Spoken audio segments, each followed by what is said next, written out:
Týmto krátkym príspevkom vás chceme motivovať k riešeniu vašich emocionálnych konfliktov a k skoncovaniu tendencie k zametaniu problémov pod koberec, pretože spúšťacím impulzom každého ochorenia je vždy psychický, respektíve duševný konflikt.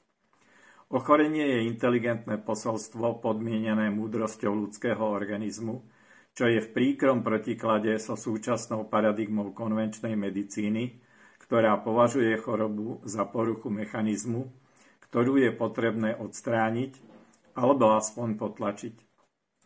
Stresové faktory nikto z nás nedokáže vylúčiť zo svojho života. Ochorenie nemusí byť len dôsledkom náhleho šoku alebo jednorázovej psychickej traumy, ale aj latentného emocionálneho konfliktu, ktorý nedokážete riešiť, alebo ste ho dokonca vytesnili do nevedomia. Nemusíte sa však obávať, že po konzultácii v našej poradni musíte prerušiť liečbu u vášho lekára či prestať brať lieky. Nič také od nás počuť nebudete. Boli by sme však skutočne radi, keby ste si uvedomili, že bez vyriešenia emocionálnych konfliktov nie je možné úplné a trvalé uzdravenie. Prajem vám preto veľa pozitívnych emócií vo všetkých podobách.